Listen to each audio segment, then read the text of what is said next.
Give me that lighter, Sean. This is our lighter situation. Fucking sucks dick over here. Can you reach? You guys Can you have reach? a lighter fetish. Why do we need two? All right, we don't. Let's see how this goes. Okay. All right. Yes, we're in lighter abundance. Good morning, lovers. Good morning. Good morning. Welcome to Wake and Bake Wednesday. You weren't going to say it, and you said it. We're waking and baking. Yes. Let's light one up.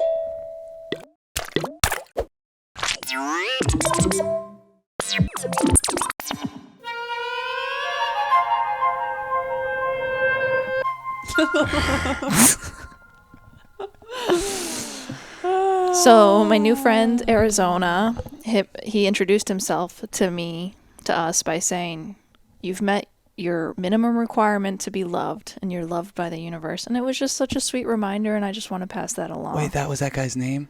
Yeah. Oh my God. Yeah, we were coming through the airport, and we were taking the podcast case, which is like covered in stickers. And this dude is like a foot behind me, like this tall black kid. And I'm like, what's this guy doing? Why is he like up in my shit? I'm trying to keep 6 feet from everybody doing the fucking right thing. And all of a sudden he's like, what do you got? What's in there? What's in there? And I was like, oh, podcasting stuff. And he like legit fucking chased us down. We exchanged stickers. He started following us. And then he left us with that like little bit of love. And I'm like, wow, what fucking. I want everyone to be that bright. Yeah. You know? To a stranger. Yeah, just fucking blast them. Blast them. Blast them with your brightness. Yeah. It can be a little unarming. People can be a little like, whoa. That's kind of how I was. Yeah, you were totally like, whoa, what are you doing? Coming at me, telling me I'm loved and shit. Yeah, totally. And then you just have the rest of the day and you're like, wow, I'm loved. He loves me. I love him. We love each other. It's true. Fucking, that's how you subvert the dominant paradigm. Yeah, I say it all the time. I'll say it again. If you love a motherfucker, let him know. You right. know? Like we need more of that. On Mercury's Day, Wednesday, communication. Wake and Bake Wednesday. Wake and Bake Wednesday. Good day to let a motherfucker know you love them. Mm. Also, a good day to remember that you are loved. Open up those channels and receive that love, because that's what I'm feeling lately. Is that you got to open your channel in order to hear the messages. Because if your channel is closed, you're gonna miss the signs. Mm. And the other thing I heard this weekend, for Wednesday, reminder: do more drugs. It's always a good one. Yeah. That's always a good one. Yeah. And then, yeah. Fix our mic. His Pisces energy, what about it do you want to fix? That. Yeah? Yeah, the dissolution of boundaries that's going on right now. And I think that can open up our channels, right? It's almost like chaos is a little bit more available to us because the boundaries between things are a little bit more dissolved. Right on. Yeah. Yeah. That couldn't, and you know, when that first happens, that's not always a great feeling. Yeah. When the chaos is fucking coming for you from all fucking angles. Yeah. Because that's what chaos will do. Yeah. Yeah. Yeah. Got to learn to ride that wild. It's vast. It's scary. It's dark. Mm. I always say you can't see in the dark, but you can hear in the dark. Yeah. But listen. Just listen. But sometimes you can hear better when you can't see. Like, Yeah. I mean, I'm saying Absolutely. the most obvious motherfucking thing, but it is like that. It's like when you turn off one sense, another sense gets heightened, you know? Mm. Yeah, and I think, with all this crazy art chaos energy, we may not be able to see as well, but Yeah. it's a lot of listening you can do. Oh, but we can hear. Yeah. I'm going to read a hymn for the nymphs. Please. Speaking of spirits of the water. That's what we're waiting Because we're for. about to get into the deep. Yeah. It's Patiently. going to be, The nymphs. The nymphs. Yeah. Mm-hmm. We all got a little nymph in us. You gotta fucking honor your inner nymph. Yeah. Let's let that fucker out. Nymphs, the daughters of the great-hearted ocean, in the damp trailing depths of the earth you have your homes. With hidden courses, chthonic and joyful nurses of Bacchus, you bear fruit in meadows on the winding roads. Pure ones who delight in the caves where you dwell and in the air and well springs, you run dew-clad with nimble steps. Both visible and invisible, much blooming glen nymphs, you howl and dance with Pan on the mountains, and flowing down the rocks you hum sweetly. While wild maidens of streams and forests, perfumed virgins all in white, breathing sweet breezes. You love goat herds and shepherds and bright fruit, friends to beasts. Delighting in frost tender, you spur growth and nourish many. Maidens, playful with wet footprints, dwelling on Nysa and chanting paeans in a frenzy with Bacchus and Deo, you bring grace to mortals. Come with a grateful temper to this holy sacrifice, and pour down a health-giving stream in the season of fecundity. Whoa. What the fuck? Talk about a synchronicity. Synchronicities. Yeah. Yeah. Fucking goats, fucking sacrifices. Yeah. Friends to beasts. Friends to beasts. Friends to beasts. Yeah, that's one of the core values of the Trinity Infinity. Friend of the beast. Absolutely. Friend of the devil. Yeah. Fuck, It's man. a more comfortable place to be. That's powerful. That book is so fucking powerful. I'm glad we pulled that into this. Because it's one of those things, it's like, as you're reading it, everything you're saying is like, it's liquid gold. I'm like, oh, I want that. I want that. I want to grab that. But I can't, because the next thing is just as dope. Totally. So I'm like, oh, I just got to let this flow through me. I'll just, the right senses will pick up on whatever I need from this fucking thing. Yeah, I love the imagery. I love the vision quest it kind of takes you on. Mm-hmm. Totally. Yeah. You're like, all of a sudden you're in the deep, in the water, and then all of a sudden you're a lamb being sacrificed, and then all of a sudden you're like... What is the nymph life all about? Like, what is that? What is a nymph? Spirits of the water. Oh. And sylphs are spirits of the air. Mm. Wait, so I thought Sylph. nymphs are spirits of the forest. Who's the forest spirit? There are forest nymphs as well. I mean, that's what they were talking about in this book, too. Mm. Like on the mountains and in the forest. So I guess it's overlapping. But I think of nymphs more as like water spirits. And maybe there's a better term for... if you're a nymph in the forest, you're definitely by a stream. Totally. So I Totally. think that checks out. Totally. How did nymphs get associated with being poon hounds? Or poon releasers. I think they share their how poon. How did nymphs get the association with Nympho, sexuality? addicted to water falls, I guess. Addicted to waterfalls. Oh my God.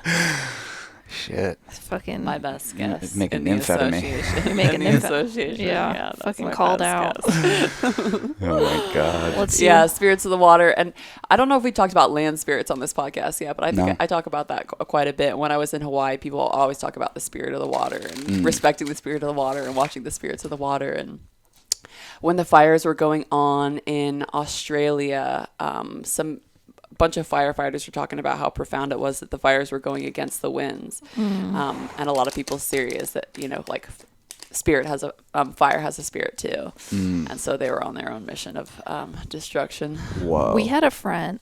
We have a friend. Our friend Jen had many premonitions about like 2019 and fires, or 2020, whatever year was the most she fires. had written these premonitions in 2015. And then all this stuff started happening, and she was reading it to us, and I was like, holy shit. Basically, she was tapping into like some dark realities. Like obviously there's multiple realities happening at once, but when you're always tapping into the dark one, you're like, hey, I think I'm cool not tapping into this. I'm cool just letting the darkness come, because I'm not going to be able to stop the forest fires of 20, whatever. Didn't you say that the fires were even going against the wind towards more of the colonial? Yeah, sorry, I left that out. But yeah, That's the they best were part. going towards like the colonial settlements, and away from Indigenous and native people. Yeah, and like a lot of people, I'm trying to remember the name. It's racking me, of the land spirits that they use over in like Australia and New Zealand. It's like Taka something. But people have really beautiful and profound stories about meeting those spirits and being terrified of them, and that those spirits are there to like protect the land and protect the flow of things going on. And when we went on Vision Quest, remember they were warning us, like the last thing they said to us before we were about to be in 4 days of silence, no shelter, no food, no water, nothing, was like, hey, there's protectors of this land. They have, it was a specific tribe. She was like, they've been here for, for hundreds of years, and they protect it, and you'll see them. You may see them running around with their masks and circling around Yeah. you. I'm like, what the fuck? yeah, a lot of people talk about them having like an ethereal form of like reptilian stuff too. There's a lot of It just made me go out there very humble. I was like, Yeah. I'm here. I'm sorry. I'm not looking to disrupt. Let me be cool. We're cool. You don't have I'm to teach cool. me any lessons. Like, I'm here for it, whatever it is. I heard them. I didn't end up seeing them. That would have freaked me out too much. If it, seeing something that isn't actually like physically there, I think that would creep me beyond belief. Yeah, I mean, only people that are ready or that need to have that happen, you know? And It literally happened to my mom a year after my sister Erin died. My mom was on vacation down in Florida, and she called me. She was just there. It was just her and my sister Caitlin down there. And she said, I woke up at 3 a.m. to go use the bathroom, and Erin was just standing there, and she was beautiful. And she was like, Sean, it was her. She was standing there and not saying anything, but she was just with me. And it really freaked me out, because my mom doesn't say stuff like this. She's not like that. She's the opposite. She's a rational person. But I think she was not only ready for it, but she needed it. She needed to just see Erin one more time in that form, not hooked up to machines, not with a health crisis, but in her just beautiful angelic form. And she came to my mom, and it was such a beautiful thing. It was such a, like, we hold on to that story, that like Erin came back and presented herself again, kind of to just reach out through fucking space and time and be like, it's okay. I know you're grieving, but I'm with you always. That's beautiful. Yeah. Yeah, that's beautiful. To think about rationale too, and like the way that we tell those stories, there was a huge split in human consciousness when we as Westerners decided to split literature into fantasy and fiction, because until that time, like most indigenous cultures, like there isn't fantasy stories. There's just story. Yeah. Right. And there's Dreamtime stories, and that's story. And the imaginal realm is understood to be reality, and it's another reality. But it's really interesting that in the West and in America, rationale has seemed to divide what those things are, right, and therefore sort of like unvalidate an entire part of our existence, like half of our existence. Totally. Yeah. Exactly. Yeah. Yeah, I feel that 100%. That's like, yeah, wow. I feel like that happens in so many parts of our lives, like things that I think that used to not have boundaries or used to not really be fragmented out like this have become that way. I blame a lot of things on capitalism, but I do think that that's part of it. I really do. I think it's part of like the capitalist agenda of individuating us and also fragmenting things out into these So increasingly, it could be marketed. increasingly nuanced, co-optable little things. You know? Well, and when you say something is fantasy, you're insinuating that there is a structure of reality that you need to be controlled under, right? Like it's easier to control people because when there's bounds of fantasy are open, like I don't have to follow your rules because I understand that there are other ones. Yeah. Yeah, I believe that there are people that are like very much more clairsentient or clairaudient or clairvoyant, and I'm like mostly disappointed that I'm not one of those people, but you know, I respect their stories and I want to hear them and I want to hear what they hear and see what they see and have it transmuted and brought to the plebes like myself. Yeah, but you're one of those people too. You know, everyone is. You've tapped into it before. You know, we talk about all the time. I was like, we don't know anything. But when you do know something, you know it, and you know you can present it. Like I've done stuff with you where I'm like, yo, I'm getting messages from like your body and your spirit that like you're not able to hear right now because you're concerned with Googling what this is or getting a doctor to tell you what this is or getting on certain supplements or whatever. And I'm like putting my hands on your body and I'm like, you know, it's fine. You don't need to bombard yourself with supplements. You don't need to bombard yourself with anxiety about what this could be. I feel like you're that's healing. That's the message like that I'm feeling and I feel that we're hearing is like you're healthy, you know what I mean? Like if you're open, Wednesday's about opening to receive the message of like that you're healthy and whole. Yeah, talk about telling a better story. Talk about telling a better story. You're good, man. And if you're not good, your body is so wise and complicated in a way that you can't understand, but it is working for you, and it is healing those scabs on their own, and it is healing your body, it's healing your heart, it's healing your soul, and it has a divine intelligence, and that divine intelligence has got your back. So, you want me to pull a card for? I definitely do. You're on fire, baby. Let's let it flow through. Hear that, Hal? All En right. fuego.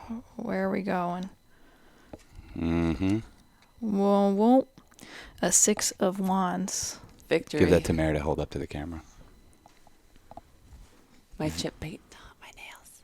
Oh, come on. It's beautiful. So what's this card all about? Victory. It's the victory lap. He's on the horse with all the people. It's a hump day card. So I guess lean into your health, your wealth, your divine nature. You are loved, and we love you. So have a great Wednesday, and we look forward to seeing you tomorrow. If you love a motherfucker, let him know. Hold your wands high. Peace and love, motherfuckers. Peace, love, and magic.